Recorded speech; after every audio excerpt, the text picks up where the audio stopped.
gentlemen, we're going to do a summary course of for those new guys among you.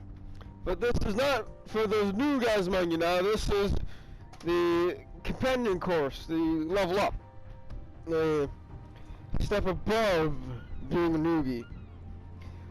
You're now not complete newbies, you're worn in. You've gotten your trays popped of all kinds of stuff, victories, defeats, and all the types of ships, and all the different configurations of them. Deep water torpedoes, shallow water torpedoes, very fast as stealthy destroyers, large, cumbersome, I can see from 10 miles away cruisers. And their accompanying destroyers, yes, really. You're looking at one, we'll talk to it about it. But you still but you know what they do and how to do to a point. So I can now drop some of the mollycoddling and just get to points. All this is still for those new guys among you to World of Warships Legends. We're going to be adding a bit more of an addendum here, or we're going to change the name, but still keep it under the same banner. If those first earlier classes for you are the 101s, well, consider this to be the 202, otherwise known as Advanced World of Warships. So, here in Advanced World of Warships, we're going to be talking about more general stuff on acts and practices that you should have noticed by now and may or may not have some problems with. Hey, listen, I get it. You got used to playing in a certain way because you've discovered a playstyle that fits your way, right? Right. Jesus Christ. I gotta talk to goddamn the AV team who put that goddamn wire across the floor. Anyways, so we're gonna start with, I think, a very good thing, and it's very rewarding if you can pull it off. And what is that, you may ask? See, Ninja's excited before he's even heard what it is. I was reacting to it again. I'm playing. I know. I was just using that just as a joke. Don't worry. Yeah, if you didn't, yeah, our teaching assistant Ninja is here. Remember, he is the assistant teacher. If you have any questions, please defer to him. Annoy the crap out of him. He's too well paid for not enough work done. Anyways, here we're giving you a big ass bird right now. I'm gonna mail you my bird. Thank you. I love cockatoos. Anyways, here we're staring at the Friesland. This is a pan-European destroyer. Specifically, this one is actually Dutch. Yes, those cloggies are at it again with a fantastic destroyer, and I really do mean fantastic. I like this destroyer. It's got 2 Bofors guns. Okay, technically it does have more. If you look right there, it actually has in total 8 Bofors guns. But in this case, I'm talking about its main guns are also made by Bofors. These are 120 millimeter, or for those normal people around here, about 4-inch. Okay. Actually, no, it's like 4.8, something like that. Because the 5-inch is 127. So we got a 4.8-inch gun here, and the more modern 40mm Bofors for anti-air defense. Yes, this thing goddamn clobbers planes. That's kind of its point. It also, if ever submarines show up, should be fairly good at it, because if you look at the overview, it was specifically designed as a submarine hunter. By the way, yes, this ship does hail from after the Second World War, so for those real World War II purists among you, you're shitting your pearly pink panties. But I will remind you that no, not that one. That most of the ships in this line here basically across the board. In fact, I can tell you right now, one complete line is complete and utter horse shit. It's fake. They never existed. And for those that did, they're a lot worse than you imagine. The Russian line is either basically all paper ships, or they were started and then never finished. For example, one of the only ones here that I'm looking at that actually did exist is the Tashkent and the Chapavny and the Tallinn. They existed. And basically after the revolution, things get a bit weird, where you can find ships that technically do have this name, and it's hairy. But that's not what we're here for today. That'll be a discussion for another day. Today we're here to talk about the Friesland, and more importantly, because it is actually very exemplary of the pan-European destroyer line, something that they all have in common. And I'm gonna go through them all here as I'm talking, and see if you can spot the thing that they all have in common. That's the Italian. Sorry, I misfingered that one. Now, some commonalities between a lot of the tech tree ones that you'll see here are that they have 7.5 second reloads on their main guns. If you've been with the channel for long enough, you know that I really do love the Friesland, and that thing has roughly a 2-second reload. 1.8, 2 seconds, close enough for government work here. Yeah, but the thing is, these hit harder. They also have torpedoes, which is something that you should have noticed by now. Let's quickly go back to Friesland, and let's see if we notice something. Actually, we can see it from right here. No torpedoes. That's right, the Friesland is a destroyer without torpedoes. It does have a smoke, which does set it slightly apart from the rest of the batch over there, in that most of the other pan-Europeans, they get torpedoes, they lose the smoke. The Friesland, it gets the smoke, but it loses the torpedoes. They also generally, in their consumables, have a heal as well. So you can see some serious differences here. But something that is universal among them all is that they do have pretty damn good anti-aircraft. Not as good as the Friesland, because oh,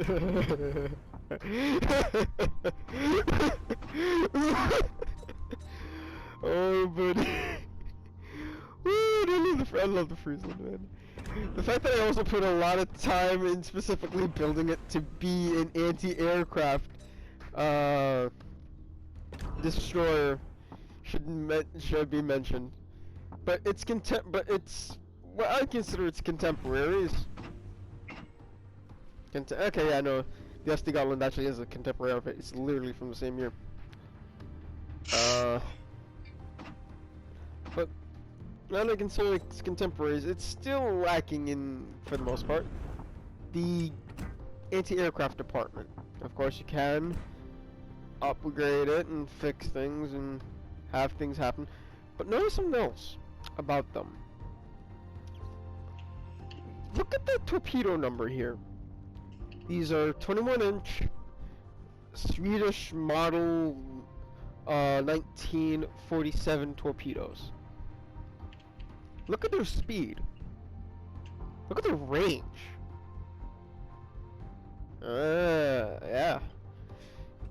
Something that I'm going to cover here very quickly, because this is also an introduction to the Pan-European line, is that the Pan-Europeans, they have something weird about their torpedoes, just like the Pan-Asians. But in this case, the Pan-Asians, they're deep water torpedoes. They don't go any faster, they don't go any slower really than the average of what you'd see from any particular nation at one point or another. They just can't hit destroyers or any very light craft. But the Pan-Europeans, no, they can hit. They're shallow water torpedoes. But they go at breakneck speed. Hold your hats, boys. Cause, yeah. 86 kilometers per hour. Or, sorry, 86 knots, which is something in kilometers per hour. But I like saying it's 86 kilometers per hour because it sounds even faster than it is. Because it is faster than it is, actually. But yeah, 86 knots. Hold your hats, boys. That's a bit more than a brisk walking pace. Alright? It's about 1.15 miles per hour for every knot of speed. Or is that kilometers per hour that I'm thinking of? It's one or two. All I know is these things are fast, but let's look at the damage of them. Now you may say, 10,700 damage? That's great! Okay, I'm actually going to go and just double check that this is Gleaves class. Actually, yeah, no, that makes it even better because this is... American torpedoes aren't exactly known for being the most rootin' tootin' pointin' shootin' kind of thing. Well, they're known for being rootin' tootin' pointin' shootin'. They're not known for great torpedo damage nor speed. Yeah. 15,500. Okay. So, fine. The Pan-Europeans are a bit lower than the Pan-Asians. Whoop-de-damn-do. More context if you want it here. 18,000, let's call it. I'm giving it a little bit more. Just be generous. 14,400.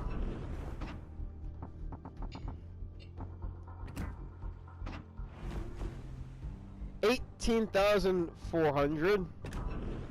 And nice speed, and the Le Fantastique does that at a nice quality speed of 69 knots. Nice. Anyways, Z-23, or if you're British, the Z-23. 14.4. The Lightning, good British destroyer. 15,000. We're gonna round up to 900. Be a little generous. The Kago and the Akizuki. This is gonna be disgusting. Stand back, children. 17,000. Round down 200. For the gunboats. No, the top is the torpedo boats. Sorry, no, the gunboats are this one. Yes, these are gunboats. No, these are the torpedo boats. Yeah, right. The Mikasa is the leader of the torpedo boats. Right. Yeah. So these are torpedo boats, and you see 17,200. Standard for both of them. What about Fletcher? I forgot about the Fletcher. 11,600. I think you can start to see a pattern forming.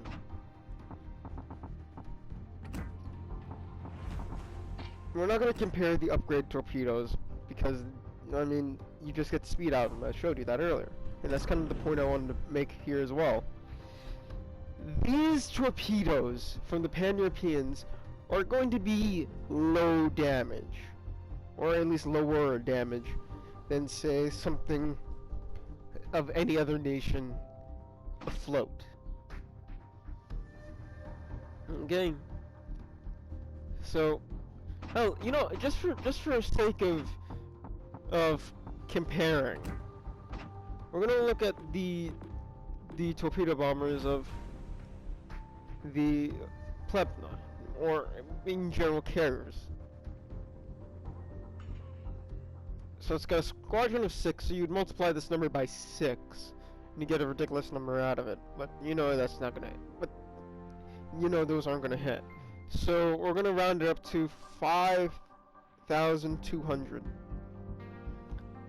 In my experience, I've found that normally you'd get about 2 to 3 hits at best from one of these Russian whatchamacallits. And at this tier, well, you'd be getting 3 to 4 attack planes per squadron. Or so, yeah, 3 or 4 attack planes in the attack, and you'd get 8 to 9 planes in the squadron. So that leaves you with 2 to 3 attack runs. So it's fairly comparable. So let's go with, say, 2 hit. Alright. That's 10,400. Or have we seen a number that's similar to that?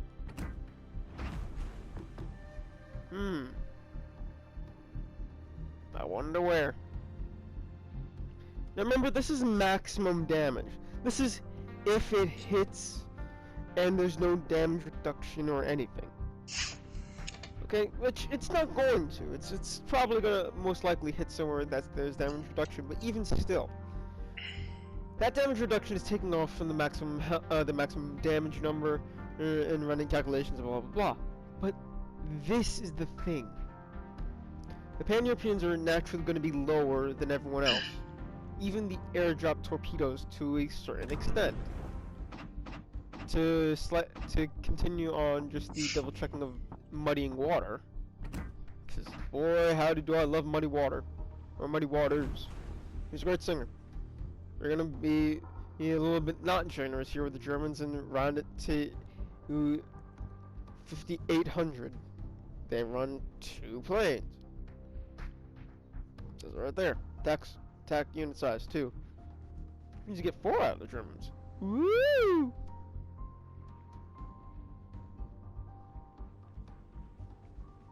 That's 1160. That's 11,600 damage.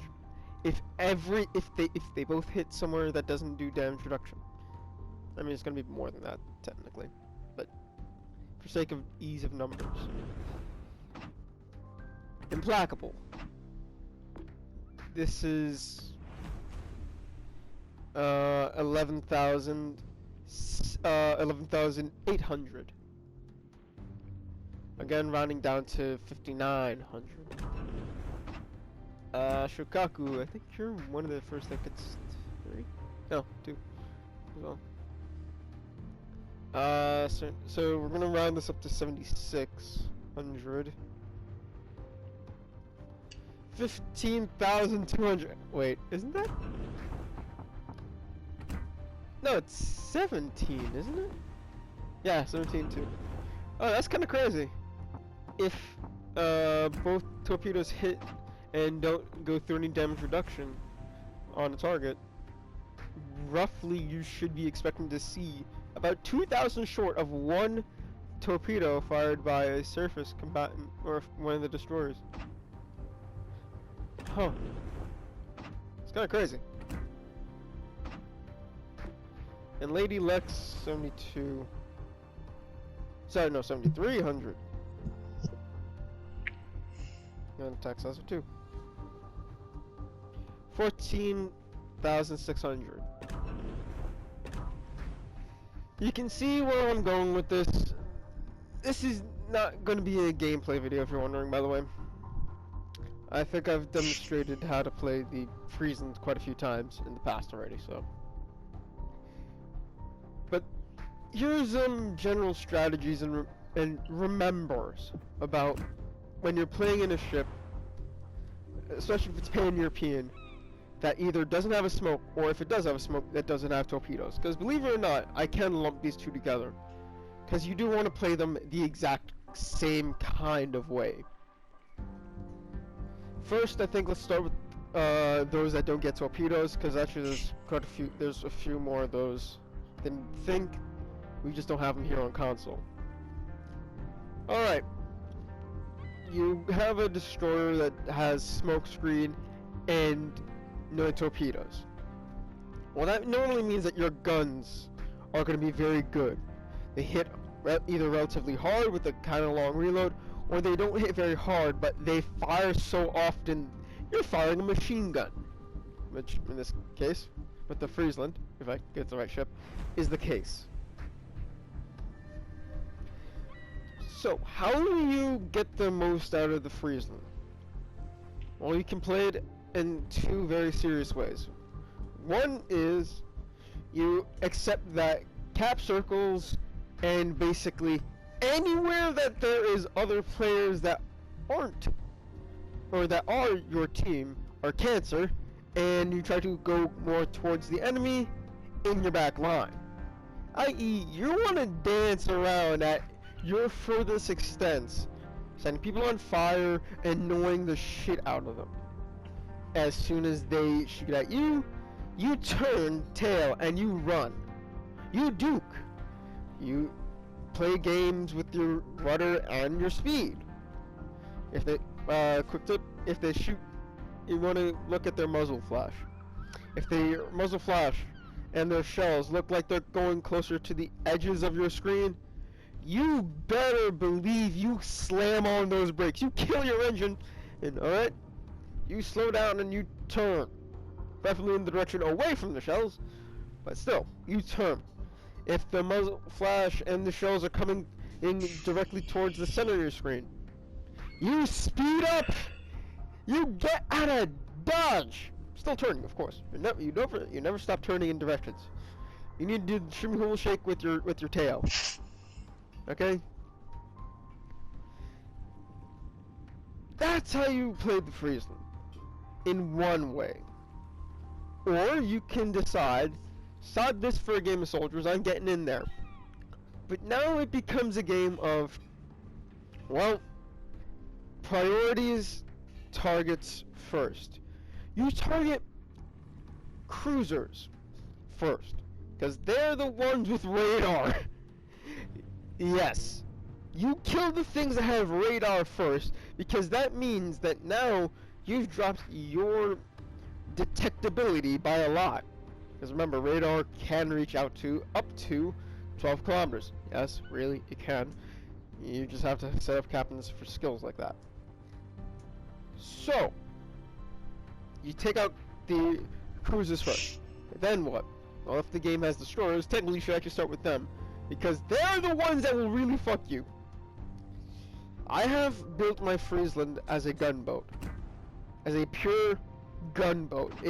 Its main job is to shoot everything down at basically 11 kilometers. But with that comes a bit of baggage.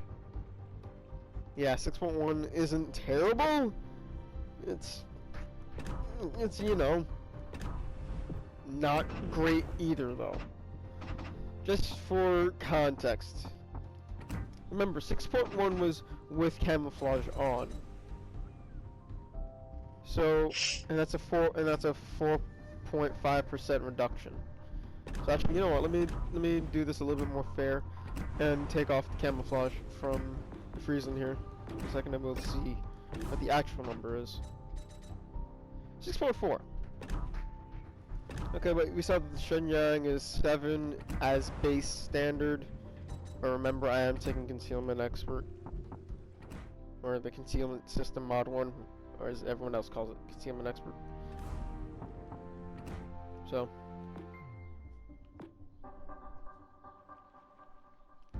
yeah. I could have done this, and it would help, but no.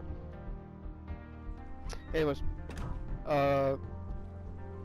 it's not great, it's not bad, but it's not great either. That's what I'm saying. Slight more context, let's compare it to its pan-European brother here in the Oost-Gotland. And that's 6.9. Nice. Anyways, you can see that it's larger.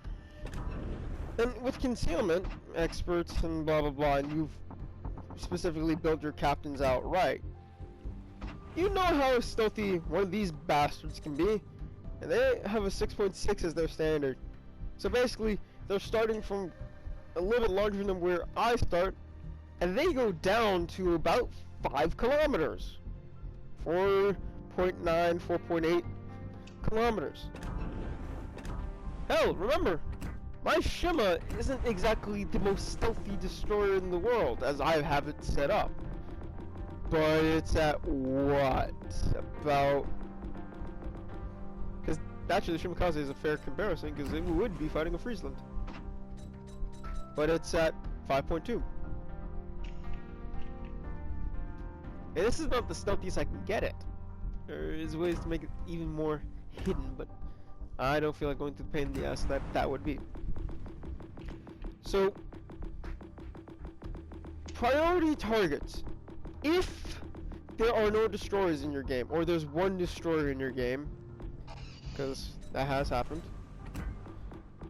what you do is if you can establish where the destroyer is, well, you pray to God that your team aren't idiots and they can kill it first. If you're the unfortunate soul who finds the destroyer, you kill it. It goes priority target of destroyers because torpedoes and stealth really bite you in the ass. Cruisers, because radar will kill your stuff and bite you in the ass. And then battleships. Alright? That's for destroyers with no torpedoes. Now, if you do have torpedoes but no smoke, well, now you become the French. What did you just say? You become the French. I did not mean to do that. That's what I meant to do. Notice another common theme among them: no smoke. At the left has Testique, Falcon, no smoke. Gepard, no smoke. That's the Germans. They get smoke. The Jaguar, no smoke. Barasque, no smoke.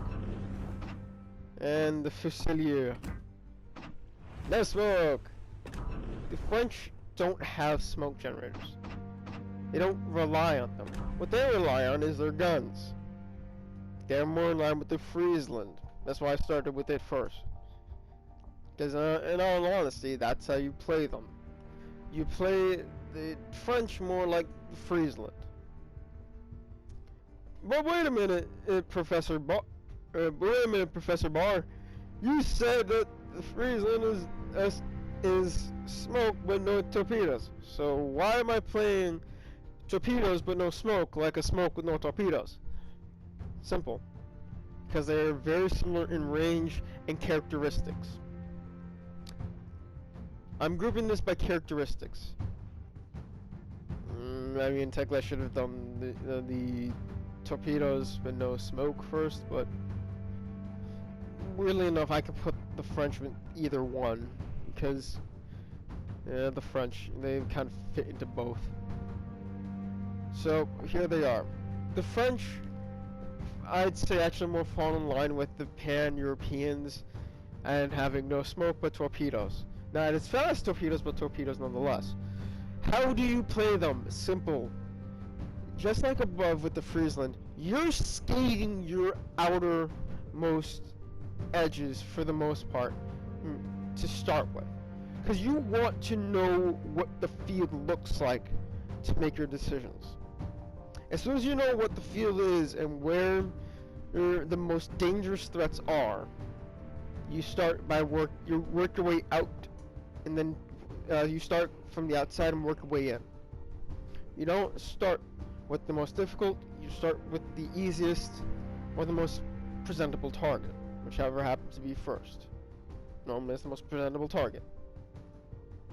What is that? Normally a battleship, and normally you're going to want to either try to do a picket charge, i.e. charge them with your torpedoes, which, to be fair, they might not have enough time to respond to, because again, 86 knots.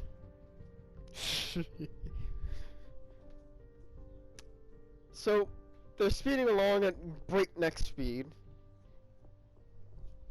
It does make it hard to dodge. Even more important, they're relatively stealthy for what they are. Relatively. Yeah, they don't do much damage individually, but they do enough damage. I was about to say a whole lot, but it's like, yeah, no, they don't. Who am I kidding? No, they don't. They do enough damage when you've got them all together.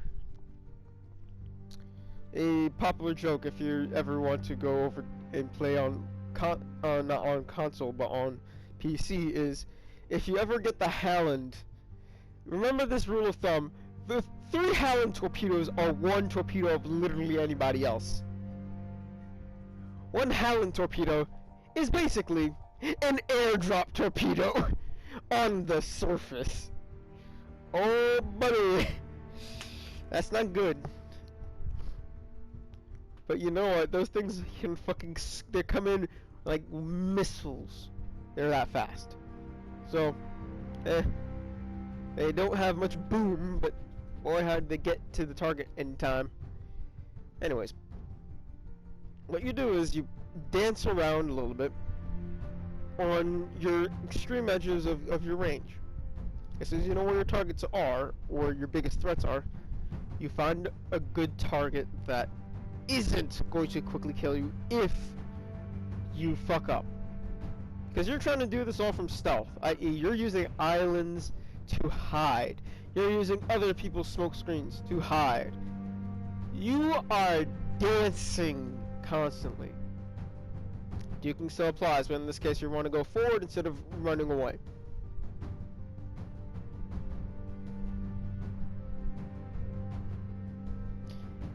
Now that I've completely lost you guys, this is the advanced course. I'm expecting you guys to figure it out by remembering what I'm saying and playing these ships that I've mentioned. So if you have the Friesland, use it. See what I mean about being on the periphery, if you want to try that play style.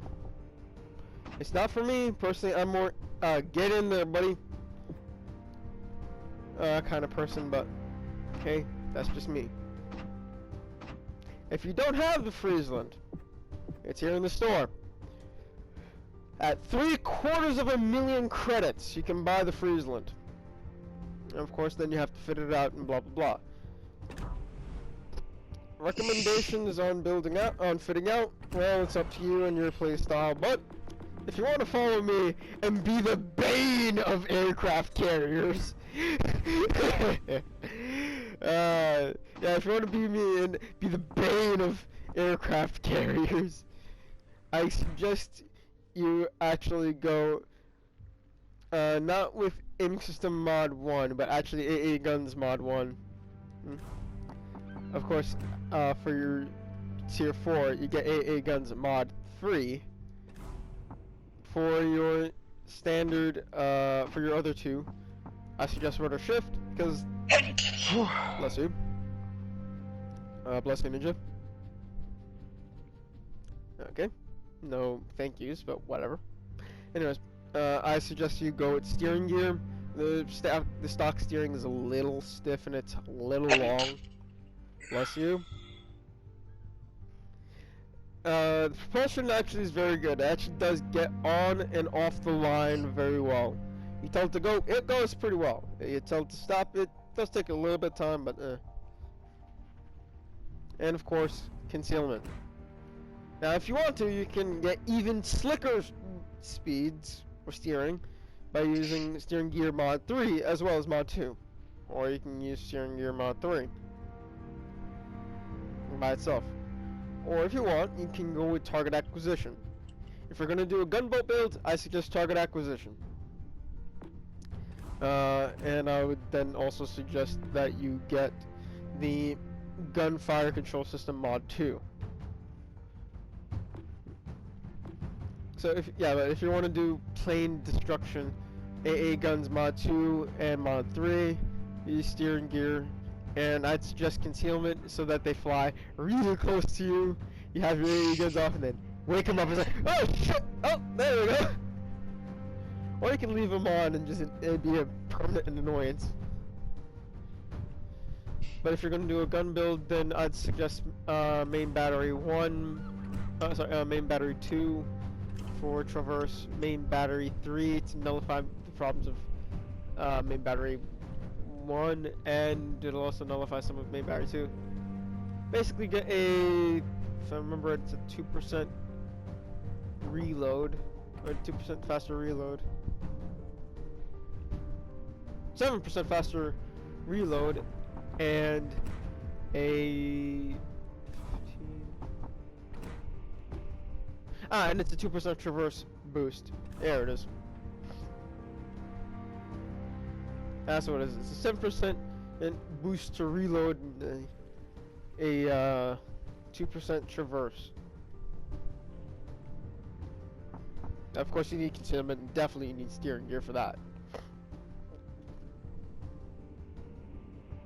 Or you can forgo concealment for third expedition 1 and 2. I personally still suggest concealment because I think the natural one without it is 7. So yeah. There you go.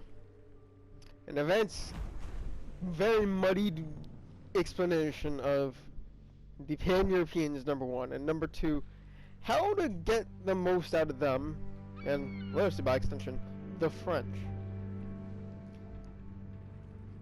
I suggest if you're gonna do this though, you do stock and spec into concealment to try to have what little torpedo work that you can do done well, and much more importantly, if you have to use your guns, you better make sure that you can kill them.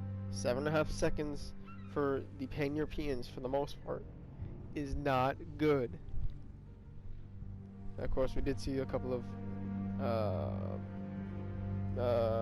exceptions, like the Romulus is 5, in Friesland you can get it as low as about 1.5. Yes, I have seen 1.5 second reload Friesland. Woo, that's fun.